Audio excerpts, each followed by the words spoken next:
From Kansas State University, this is Agriculture Today. Eric Atkinson with you, and ahead for you today, K-State's Dan O'Brien discussing how weather impacts on the row crops have become the dominant influence in the grain markets of late, and Dan comments on the prospects of a post-harvest rally in wheat prices. Following then, K-State's Bill Schapaugh. Bill talking about a new project about to be underway here at K-State aimed at genetically developing heat tolerance in the next generation of soybean varieties. He and his research team recently received a large grant from the USDA to pursue that objective. And further ahead, on Kansas agricultural weather, K-State's Mary Knapp. All of that and more coming your way next on this Agriculture Today. Make hand washing a healthy habit everywhere you go. Wash your hands with soap and water for at least 20 seconds, especially after going to the bathroom, before, during, and after preparing food, and before eating. If soap and water aren't available, use a hand sanitizer that has at least 60% alcohol. Life is better with clean hands. A message from the Centers for Disease Control and Prevention. You're tuned in to Agriculture Today, coming to you from the campus of Kansas State University. Welcome once more. The grain market scene is our first area of interest here, with Dan O'Brien standing by, grain market economist, K-State Research and Extension, joining us as always from his office in Colby, northwest Kansas. Dan, as we look at the trades, and particularly the row crop markets here, they seem to be more and more affixed on the weather and given parts of the growing regions. And starting with corn, questions coming up now about whether conditions have been favorable enough for that crop to be close to made by now. Well, the consensus of the market on yesterday's close was that the D's corn was fairly priced at $337. And that's indicative of no great concerns, at least right in front of people that they have to deal with. No great concerns as of yet about any short crop that could come in. Soybeans, $891, really pretty similar type of a issue. I would say while we're here, September wheat, $452, and there's some things happening internationally to consider on the wheat, along with what's in the U.S. So the market has taken the surprise reduction in acreage that happened for corn and for soybeans as yet unplanted anyway, as of June 1, in stride and said, okay, I understand all that, 337 D's corn and 891 November beans.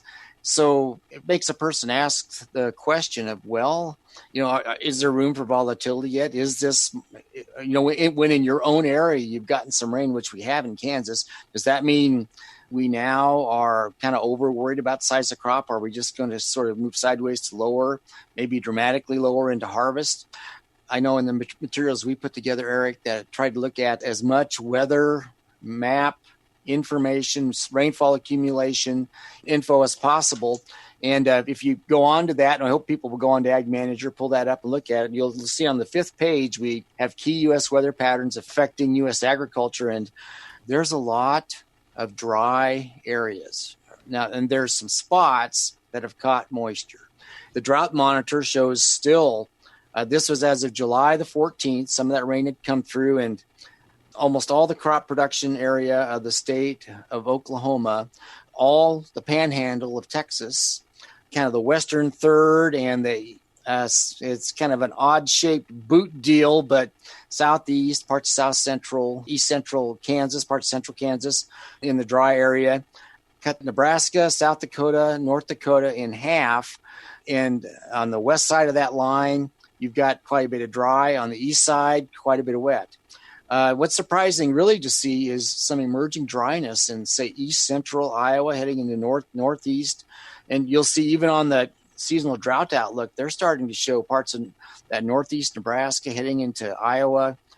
Those sections having challenges up in the lakes part of Minnesota, where not a lot of crops up there, but there's some drought there. What's really something to watch, I think, when you look at Indiana, parts of Ohio, and heading into the eastern Corn Belt, you've got some pretty dry areas. Add that to concerns about what higher temperatures have done to pollination development of the corn crop. And it seems that our new favorite word in ag markets and really the whole country, cognitive dissonance. So we on the one hand, we see, well, yeah, it'll probably work out. That will probably, these things, we've seen this before. We get a big crop, no problem. But on the other, still, we're sitting smack dab in the middle of July, and there's some dry issues to be dealt with. And some acres we're not quite sure there. To me, it kind of is going to drive us towards answering the question whether we trust the development hybrids that we've had to overcome any of these problems. It'll all be just great, as it's been the last several years in a row, or will we be surprised by hot nighttime temperatures or some other malady coming in and taking us slower? The worry I'd have right now is for corn anyway, end up and to not be 178.5 bushels per acre like USDA is talking, but something more like a 173, 175. But that's only my intuition saying that, gosh, it's not just perfect out there in a lot of areas of the country. And soybeans, of course, trail in terms of development. So any issues we'd have with corn, and you would be concerned about in where we are dry, as to where soybeans could be affected. And really, most soybeans that you'd be seeing affected would be in that Iowa, Eastern Corn Belt area. All that much more, I guess. So North Dakota is a lot of spring wheat, but they've been planting a lot of other crops too for export because of their location. And even up there to be watching as to what's going on. I as a side note, I try to stay involved in ag media and watch on get involved in grain discussion groups. And if you talk about crops not being so good in one area, you've got a chorus going back and forth kind of antiphonally about, well, they're wonderful in mine. Oh, they're not so good over here.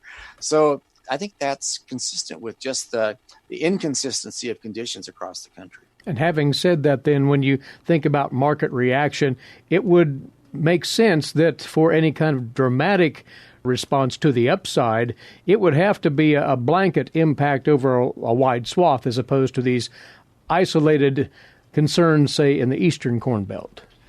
And temperatures turning hot and staying there and just cooking stuff. Right.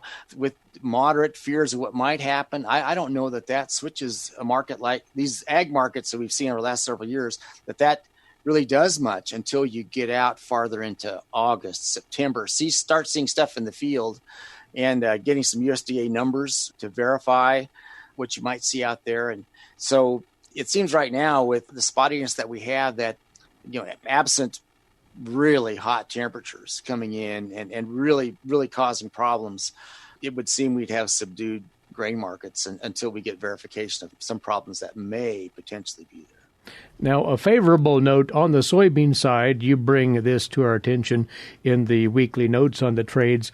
Soybean crush is moving at a brisk pace, which from the usage vantage point is at least a bit of a positive here. Well, yes. If they're crushing soybeans, they're either using it for livestock or we're exporting it. And they get oil out of that. So there's oil uses as well, of course, in as they calculate their crush margins. But regardless, the headline is that June crush tops all estimates. This came from NOPA, the National Oilseed Processors Association. It covers about 95% of the crush capacity out there. And record high for the month of June. Now, that's record high, but it's down from the two previous months. But seasonally, record high crush for soybeans, supportive of the market. So we don't want to miss the big news that's happened in this last week that, we've had China come into the market. We have had significant purchases of corn, significant purchases of soybeans. And I think almost all of those purchases have been raw beans more rather than oilseed. At least that's my knowledge of it, or our knowledge, what we can read of it. So could that factor be coming in and affecting that soybean crush? I'm unsure, but it is as it is. We're watching crop development, and really you don't see any major problems showing up other than maybe in Michigan with poor soybeans, nothing else really standing out terrible.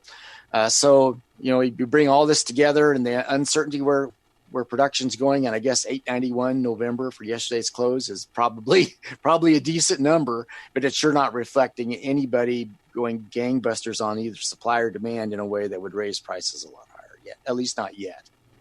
And, Dan, the Kansas wheat harvest 2020 is behind us now, and we've numbers on the quality of the harvest, at least preliminary figures that lend to the story here.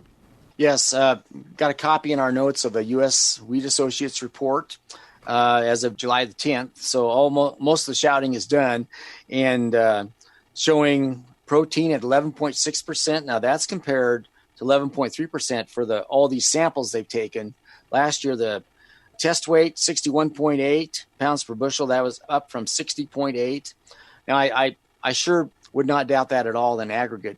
Now, here, my office is out in Colby, northwest part of the state, and just talking with farmers, they, at least what they're saying, what they're telling their friends is a lot of low test weight, high protein wheat. And that story is echoed out of Colorado, so it's not just isolated. And to quickly follow up with the perpetual question at this time of the year, mid-July, what can producers anticipate in the potential of a post-harvest rally? Well, there are weather reports, quite a bit of volatility in the wheat market in the last few days. In fact, we had been down to about 425 or so 2 or 3 weeks ago, jumped up to about 460, 448 and a quarter. And a lot of that on rumors, fact, of some weather issues out in Russia, affecting some of the Black Sea region supply. So I think there's still the possibility that Russia could be affected significantly as an export competitor. And if that happens, then you have the export demand pull coming in and trying to pull grain out of these Kansas and Great Plains elevators. So we shall see if that's where the demand will come from, and if that will give us a rally of some type in the wheat market. And Dan, as he notes, posts his comments on the grain markets every week on the agmanager.info website for you producers to review, agmanager.info. Next Friday, we'll talk again. Dan, many thanks. Thanks, Eric. Take care. Grain market economist Dan O'Brien, K-State Research and Extension, opening up this Friday edition of Agriculture Today. What is radon? Home exposure to radon gas is the leading cause of lung cancer death in the United States for non-smokers. In Kansas, 1 in 4 homes will test at or above the EPA action level. The Surgeon General recommends all homes be tested and fixed if necessary. Visit kansasradonprogram.org for more information. Test, fix, save a life. This message brought to you by the Kansas Radon Program, the Kansas Association of Broadcasters, and this station. Next up for you on This Agriculture Today, word on new research here at Kansas State just unfolding, hopefully of benefit to you soybean growers out there. Along with us once more is soybean breeder from K-State's Department of Agronomy, Bill Schapaugh, as he'll be joining other scientists from here at K-State and elsewhere to look at heat tolerance in soybean varieties and how that might be improved. Bill, before we talk about the study and its details, outline the current issue with heat stress as it would work against soybean productivity. Sure. I mean, just think about the environment, the environmental conditions we frequently have here in Kansas growing soybeans. And we have hot summers, we have dry summers. Those stresses, those abiotic stresses that we can get have detrimental impact on the physiological characteristics of soybeans. They influence yield. They influence seed composition. And so we've been working for many years at trying to develop varieties that are resilient or tolerant to those kind of conditions. This particular project that's funded by the U.S. Department of Agriculture is going to focus on heat tolerance. So we'll talk of that, but do we see currently variations in varietal ability to withstand heat stress? Well, ultimately, that's the question we want to take a good look at it. We've been working on drought for years and characterized the genetic diversity for drought and learned quite a bit about that with a large team of scientists, soybean scientists throughout the country. And so we've been very pleased with that. But in many cases, the heat is confounded with the drought that we're experiencing, particularly during seed fill. And so we wanted to separate that out and unconfound those two abiotic stresses. And so actually we did. A few years ago, we did a pilot study, and I joined Vera Prasad. He was the physiologist, crop physiologist in the Department of Agronomy at the time. And he had a vision to work on this type of an issue. And he worked to design and construct, we call them heat tents. And basically, they're just large plastic structures, clear plastic structures we're going to place over some of the plots in the field. And they can regulate the temperature, and we can elevate the temperature within those plots. And we can see how those plants do compared to the plants that are outside the heat tents and just in the ambient conditions. And so we did that. It was a few years ago, but it was a very small scale. We did it kind of, off to the side, and we evaluated, I believe, 37 different sessions, genotypes, different varieties, and found some really interesting results. That actually led and generated the impetus to develop a proposal, submit to the USDA for this research. So yes, we think there's some pretty substantial differences in that one trial that we did. We had varieties that really suffered very little in terms of performance, in terms of yield, because of that heat stress, and very modest to limited changes in the seed composition. And we had other genotypes that had 50% lower yield and much substantial changes in protein, particularly protein going up, oil going down, things like that. And so there were big differences there, but that was only 37 genotypes, a handful of adapted elite varieties, a few what I would call plant introductions on adapted germplasm. And so very small scale. And we wanted to build upon that. So this study is going to do that. It's a first step to take a look at the heat tolerance or heat resilience of maturity group 3s and early group 4 soybean varieties. And we worked with the geneticists at the University of Missouri. They have genotyped these varieties, and we took a sample of them, a little less than 300 different genotypes, and we know really represent a tremendous amount of the genetic diversity represented within this range of maturity groups. And so we're excited about getting it started, that this is the first step, and it will unfold over the next several seasons. So you'll be looking at 300 different genotypes? Slightly less than that, yes. Wow. 200 something. A few very adapted elite cultivars, some of which we've developed ourselves, some from other states. A little bit wider range of maturity, so we know what we're doing with that. But most of the material we're looking at are, I'll refer to them as accessions. These are varieties from around the world, mostly China, Southeast Asia, that have never been used to help improve soybean varieties in the United States. And so perhaps we can find something. The goal is to find something that's beneficial and unique that could be incorporated into adapted varieties here in the United States. Now, failed to mention earlier that all of this is being made possible, as you alluded to it, Bill, by a $500,000 grant from the USDA's National Institute of Food and Agriculture, NIFA for short. And will you be using the same research mechanisms, that is, those tents to regulate heat, same type of structure to this research? Yeah, same plan. I mean, we're limited. We'd like to do this in lots of genotypes, lots of environments, but we just don't have the resources and facilities to do this. This is extremely intensive and extremely costly type of a process. So what we're going to do is in 2020 here, in 2021, basically I'm going to repeat the same study. And it's being conducted at the North Agronomy Farm here in Manhattan, Kansas. And so it's close by. And we'll be imposing that heat stress during the seed development, seed fill period. So basically R5 growth stage in soybeans. So we can keep a track on that. So basically do the same thing in 2 years in the field. And then we'll follow that up with the lab evaluations in the greenhouse. And then the third year, we're going to take a subset of those based on the phenotypic data we capture in the field and the genotypic data that we have that we will analyze and determine what kind of information that is characterizing in terms of the phenotypes. And we will take a subset of genotypes, and we will test them in larger plots, more replications, a more precise evaluation will be done in 2022, again, using the same technology, using the same heat tests. If you were to speculate, would you anticipate that you will find multiple candidates for heat tolerance improvement then when this process is all said and done?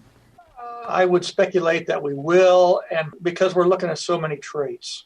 I mean, we're looking at seed yield, the yield components associated with seed yield. We're looking at composition, so we've got protein and oil, but we're breaking that down. We'll look at the oil constituents. We will also look at the sugars. And so more than likely, there'll be different mechanisms associated with those.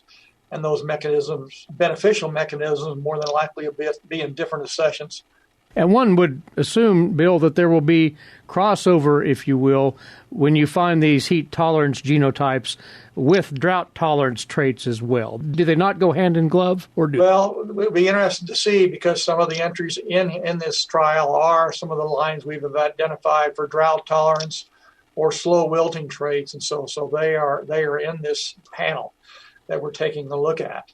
But there's a lot of things we're going to be able to do once we get this initiated. We'll be able to start populations to study more about the genetics and the inheritance of these traits. We'll be able to look at and compare the genetic characteristics of this panel we're looking at with the rest of the genomic data we have for soybeans, with the other thousands of accessions that we have information on, and see if any of these may perhaps beneficial alleles, beneficial markers, genetic markers, are in other genotypes, maybe in different maturity groups and so on.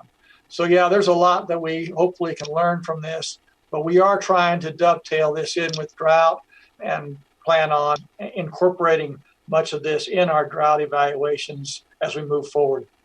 Once more, it's a 3-year study. And lastly, the perpetual question that a grower will ask you upon hearing about this work, Bill: how quickly can this information that you expect to glean from this project be translated into new varieties for commercial production? Well, I'm going to have to characterize this work, Eric, as pre-breeding. Okay, this is not going to be a situation where I would make a cross and in a couple, 3 years start evaluating elite material, and maybe in a few years after that be able to release something that would be commercially viable. Really, we're looking at pre-breeding, really trying to set up and identify germplasm and genes that then breeders, public or private, could use that information to develop commercial varieties. But it has to start somewhere, and this will be the foundation for heading in that very direction of coming up with more heat-tolerant varieties for soybean growers, highly important in this region. So, Bill, we wish you and all of your associates involved with this work, including K-State's crop physiologist Krishna Jagadish, all the best as you launch this study, and looking forward to talking about it as it goes along. Thank you very much, Eric. Appreciate it. I should mention that we couldn't do this without our cooperation with the scientists at the University of Missouri. That's Henry Wynn and Tree Vaughn. They've been instrumental in this, and actually I've been working with those two for the last 10 years on drought tolerance. So we're very fortunate to be able to work together on this project. Bill Schapaugh with us, soybean breeder at Kansas State University, once more. On the strength of a new USDA $500,000 grant, they will be looking at soybean genetic material, which hopefully will serve as a defense against heat stress, particularly at that seed filling stage of plant development. We'll be back with more on this Agriculture Today. With the shortage of primary care physicians, especially in rural areas, health education and disease prevention are vital. K-State research and extension programs address quality of life, personal development, and health behaviors across all life stages of all social economic groups. To learn more about health education, one of K-State Research and Extension's 5 grand challenges, visit www.ksre.ksu.edu.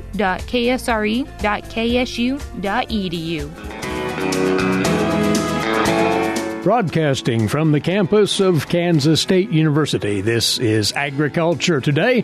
Eric Atkinson with you. And on now to today's agricultural news headlines, courtesy in part of DTN. Farm delinquency rates went up And agricultural lending slowed down during the height of the pandemic lockdown. That according to two economists from the Federal Reserve Bank in Kansas City. They stated that in an analysis released yesterday. Reflecting some of the challenges of the agricultural sector, commercial banks reported 13% fewer non-real estate loans to producers in the second quarter of 2020 compared to a year ago. The Federal Reserve economists noted the sharpest decline in loan volume was for livestock feeder loans, which declined more than 40% from a year ago. Most other sectors accounted for about a 10% decrease in operating loans. Now, outstanding farm debt during the second quarter also declined for the quarter with the slowdown of lending activity, yet delinquency rates for both real estate and non-real estate loans ticked upward, though the volume of loans more than 90 days past due still represents the smallest share of the total delinquencies, according to the Fed economists. They added there have been signs of further liquidity stress among farm borrowers. Loan volumes overall to producers also slowed despite the declining interest rates, the average charged rates for all non-real estate loans nearing historic lows in the second quarter of the year. The Fed report also noted that government payments to producers appear likely to limit the severity of financial stress among farm borrowers in the coming months, but they went on to say uncertainty about longer-term prospects is likely to remain elevated. The USDA's July reports project production increases in most meat sectors except for turkeys. Here's more on the latest data there from the USDA's Stephanie Ho. USDA has raised its estimates for production of beef, pork, and broilers. Basically, what we're looking at here for both 2020 and this carries forward into 2021 as well is just the fact that we are moving toward more of a normalized slaughter capacity, slaughter volume. That was World Ag Outlook Board Chair Mark Jekanowski. Much of that capacity has been returning. We're still not quite back 100% to normal yet, but we're getting close. And I think that recovery has occurred a bit quicker than we had anticipated last month or even the previous month. Beef production is leading the way toward recovery. We increased our production forecast for broilers as well, also reflecting slaughter capacity returning to normal, but also just the fact that industry seems to continue to expand. Increased meat production is leading to lower price forecasts for 2020. This is Stephanie Ho for the U.S. Department of Agriculture in Washington, D.C. And wanted to let you know right here that the Kansas Department of Agriculture has converted its 5th annual Kansas Summit on Agricultural Growth into a virtual experience. Beginning on Monday, farmers, ranchers, agribusiness owners, and other industry professionals across the state are invited to join the KDA online as ag leaders from across the state collaborate and engage with others from throughout all of Kansas agriculture. Starting Monday, the summit will begin with sector breakout sessions held via online webinars. These will take place over a 4-week period and will be recorded for viewing later on. The Growth Summit will then culminate with a webinar on Thursday, August the 20th. That'll feature guest speakers as well as share results from the previous breakout sessions. There is no cost to participate in any part of the Ag Growth Summit, but registration is required.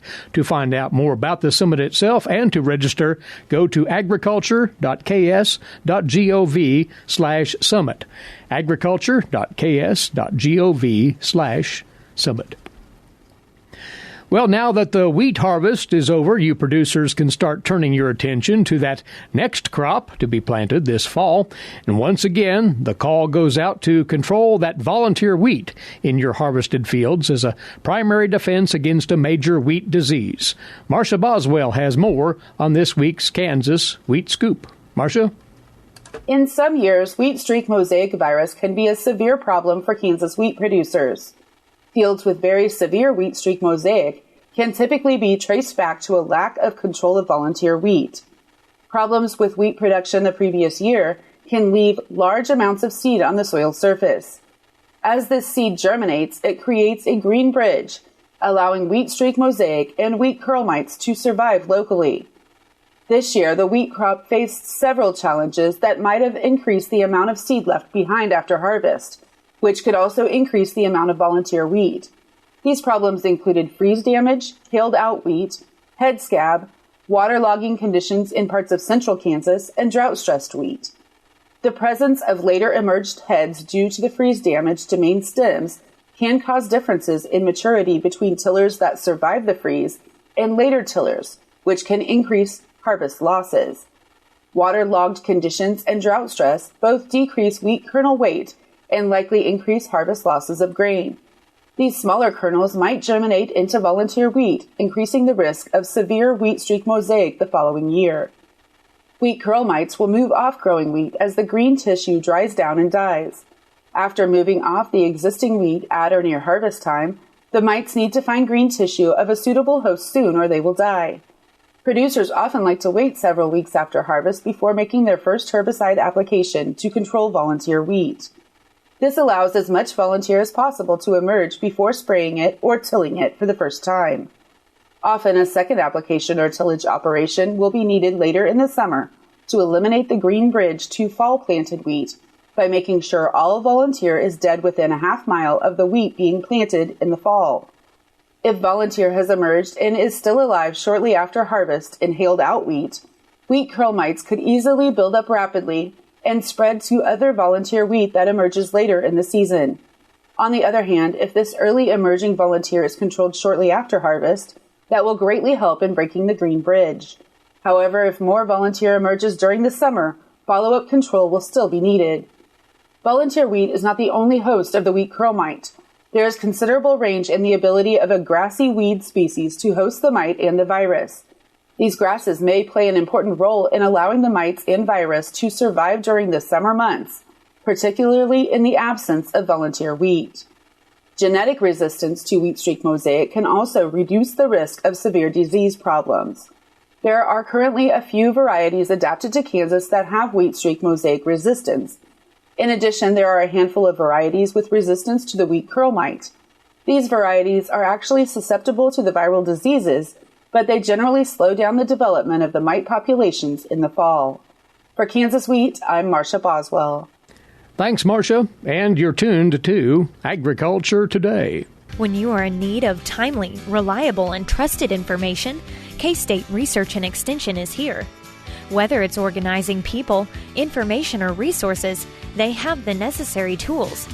Community comes first for K-State Research and Extension. For more information and to connect with your county's extension agents, visit www.ksre.k-state.edu. This Agriculture Today comes to a close with our weekly Friday segment on Kansas agricultural weather. Across the way once more, Mary Knapp, climatologist, K-State Research and Extension. First, the rainfall recap for the recent days, Mary. Critically needed moisture fell in parts of parched western Kansas. Right. When we look at the Southwest Division, it averaged 1.53 inches, which was over 2.5 times what they normally see for the week. It wasn't evenly distributed across the division. The highest amounts were on the eastern edge. As you get towards the Kansas-Colorado border, amounts were less, but they still had significant moisture rather than these hundredths of an inch, which are more of an insult than actual benefit. Statewide, we averaged 1.53 inches, which is 1 3/4 times what we normally would see. So again, fairly beneficial moisture across the state. The areas that didn't see as much, the Northwest only averaged 62 hundredths of an inch, which is just a tad over 3/4 of what they should have seen. West Central, also on the lower end, they saw an average of 66 hundredths, which is 87% of normal. The other division that was below normal was the East Central. It averaged 83 hundredths of an inch, which was about 80% of what they normally would expect. So picking up on the latest drought monitor then, has it shifted in as far as the intensity of drought here and there? It has. We did see the improving areas override the deteriorating areas, but we saw both on the map. The abnormally dry and moderate drought was carved away in north central Kansas, which saw an average of about 2.14 inches, and that's more than double what they would normally see during the week. We also saw an erasure of part of that in south central Kansas, again, where they saw significant rains.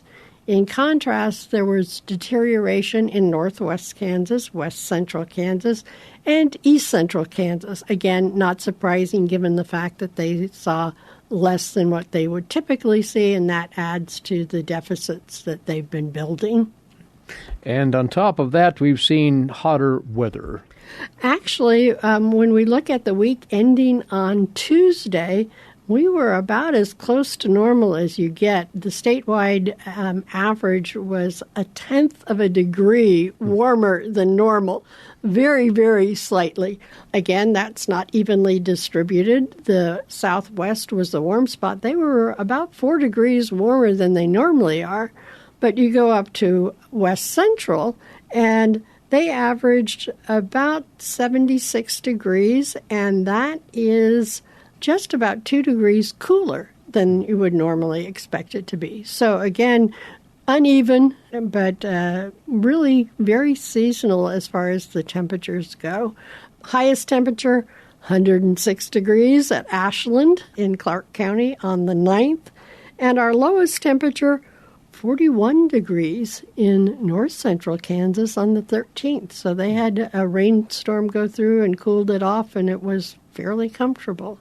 But once again, in several locations, those higher humidities have augmented those temperatures, even though the ambient temperature not overly warm, to make uncomfortable conditions, especially once more for livestock. Right. The heat index values and the animal comfort index values have been rising, again, as you noted, due to that increased relative humidity or the dew points. I actually talked to a producer out in Hugoton, and they had dew points up in the mid-50s, which is very high for southwest Kansas, and he was complaining about the uncomfortable nature. They're not accustomed to that. They're not accustomed to that, and it puts in perspective those in the eastern parts of the state where we've had dew points in the mid-70s, which is reflected in those nighttime low temperatures that are staying above 70. As you noted, that's stressful for livestock. It's stressful for people, and it's also stressful for the vegetation. In particular, concerns are with the corn. Mm-hmm. Corn does not like those high temperatures at this time when it's in the flowering stage. It's more vulnerable to damage. But that potential for damage continues for a couple of weeks after we have that kernel beginning to set.